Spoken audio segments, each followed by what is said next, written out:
Here's my thrust bearing solution. Just got a large washer and a small needle thrust bearing, and then the prop shaft connector will go right up against that, like so. Now it's all assembled in place. Just need to cut the intermediate shaft to length. Once I get the shaft adapter, that'll connect to the prop shaft back here. I will not be using the original prop shaft connector, and that's my temporary test shaft. I finally have all the parts, so that shaft is hooked up. I got my little test rig set up, high voltage going to it, about 110 volts or so.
Due to excessive vibration at the end of this shaft where it joins the prop shaft, I need to put a bearing to help support it.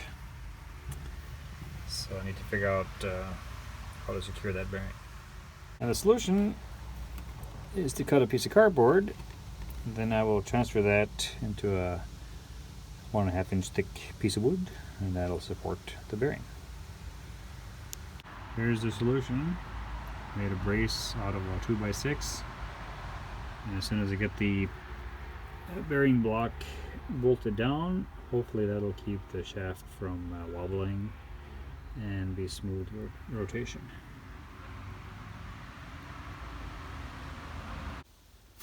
Here's the original motor It's a gray marine Phantom 4. And I checked the transmission on it. It's a 1-to-1 drive. So that's why I decided to do direct drive with the electric motor. The max power output of this gas engine was supposed to be at 3600 RPMs, and the electric motor has a top RPM of 6000. So I believe it will work. The boat has a relatively small propeller, which I guess works well with the 1-to-1 drive. There's a charger in my one of my electric cars. I just have it temporarily hooked up to the boat batteries. I'm just charging those up a little bit, topping them off. I do have the pillow block installed, so the next step is to go for another test ride. And if that doesn't work out too well with vibration, then I will have to get a longer prop shaft that will connect straight to the motor. So I've taken out the gas tank and making a bracket, or a shelf rather, for the batteries. Some will go back there, and some will go behind the motor.